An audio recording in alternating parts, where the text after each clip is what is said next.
Trying to find an older caravan that's in good condition, not full of damp, it's quite tricky, but I think we've found one. We've got a little Swift Challenger 540 2007. I'm going to show you around it, show you where everything goes, and show you how it all works. I'll get my words out next.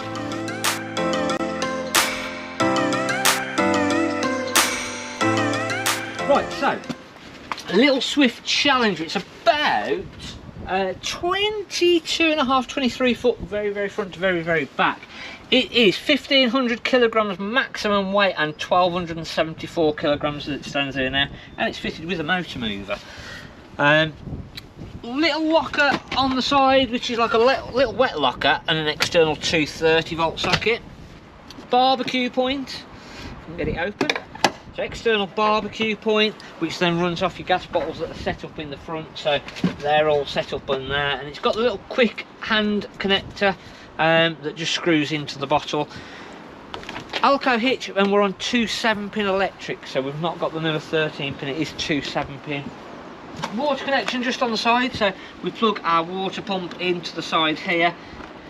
Always keep this lubricated up, so a little bit of Vaseline on there, and that will just keep it nice and lubricated. And then just pop the little cover down when you're using it to hold the pump in. Cover for the water heater, so this goes on and off. Make sure it's removed when you're using that water heater. And then our 230 volt plugs into the side, and our battery. Leisure battery, will take about 110 amp leisure battery on that, so quite a good size. And then all of our wastewater will come out of here.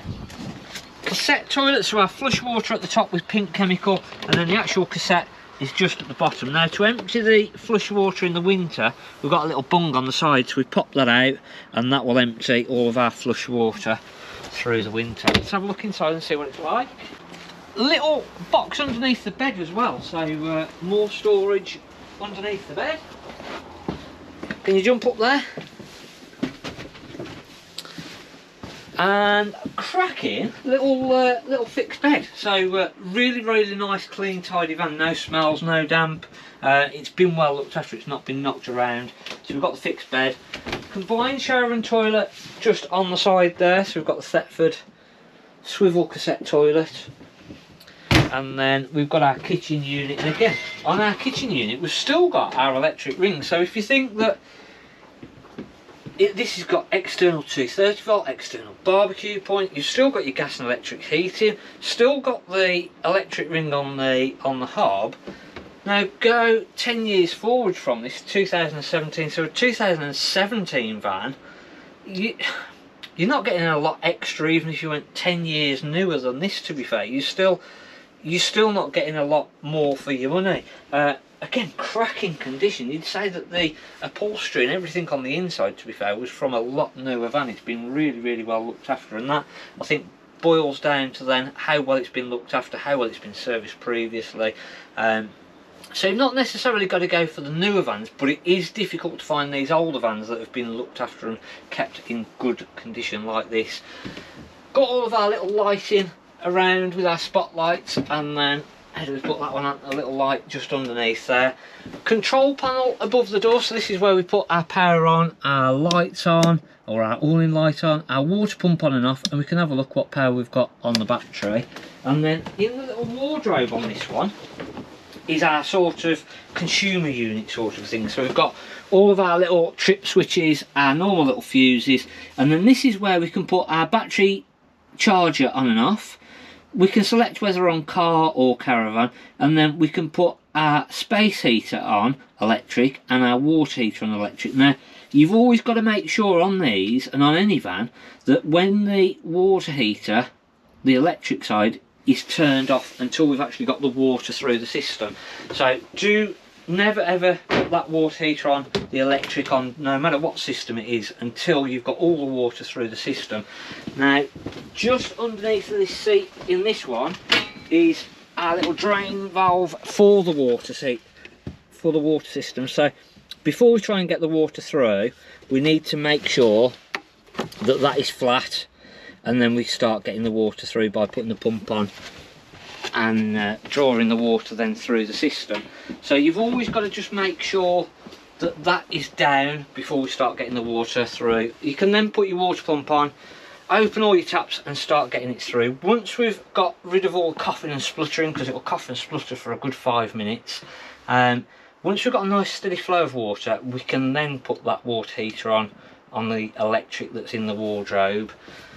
For the heating, again, as I say, we've got gas and electric, and once we've put our little switch on in the wardrobe that says space heater, we can then control it, and we can either set it to 2 kilowatts, 500 watts or 1000 watts, and then we've got our thermostat in the middle.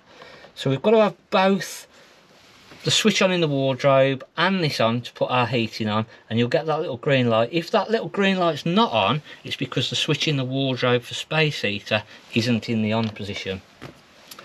On your hot water system, you can put it on gas also, and it's literally just pop it onto that little symbol there, and then again you can set the temperature to what you want for that gas hot water.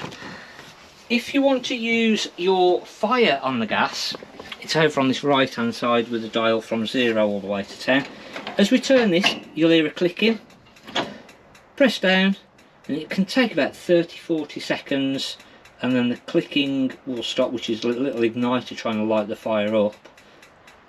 Once that stops, we know that the fire is actually lit up, and then as we release this gas valve, you'll hear it sort of roar and actually light up for you then.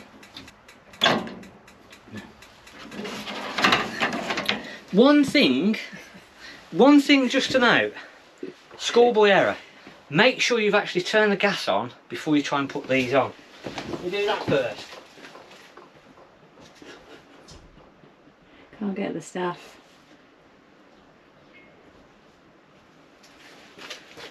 Right, I'm back. Back in the room. Now, one way that you can check that you've actually got the gas coming through once you've turned it on, and it helps that you've turned the gas on in the first place, is on your hob.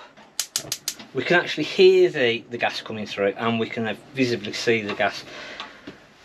When we then go to the fire, and we turn this then, hold it in, the ticking stops, and as we release this then, it lights up. So a lot easier once you've actually turned the gas on, it will then work. And then you've got your thermostat on your top, and then you can set your temperature. You then have also got the blown air heating side, which this will work without heating, so it'll just blow cool air around the caravan, which you'd put it onto that setting there, and then you can control the speed of that. And it will then also work with either the gas heating or the electric heating, and if you've got your heating on, you just put this to A, and this will then automatically work the blown air heating with either your gas or your electric heating. Now, what I'd have normally done is come into the caravan and got the gas through on the hob, and I just tried to do things differently. We're trying to change our videos up slightly so they're not all the same. And the problem with that is, once you get out of a routine, you forget things. Because the reason that I normally start at this hob is that literally you can then walk in. Firstly, once you put the gas valve on, you can hear it, and secondly, as soon as you light it up, then you can see that you've got the flame, and it's just a good indicator to show you that you've turned the gas bottle on and that you've got the gas coming through the system as well. So as you get sort of using the vans and doing different things, you will then get your own little routine, and you'll get your own way of how you do things.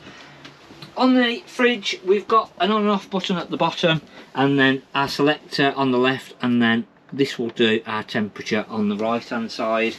Lots of little 230 volt sockets, so we've got one at the side here, we've got one down here, and then we've got a couple over on the side, and we've got aerial point there for your TV, etc. Got the microwave fitted into this one as well, so we've literally just got, we clear first, set our time, and then hit our start button, and again to stop it again and clear it is just our stop and clear. Always make sure when we come to travel that we remove this microwave plate. So we normally pop it just underneath the cushion, and again that's just then nice and safe for actually travelling, and it's not going to come out of that unit and put a big dent in the worktop.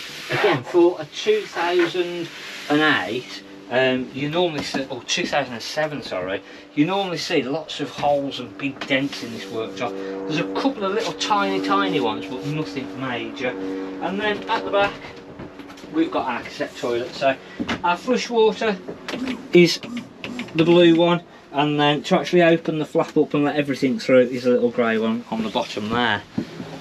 Hopefully my mistake of purposefully not putting the gas on has just shown you what it means to actually get into a routine of how you do the system, and little checks to do as you're going through and setting the caravan up.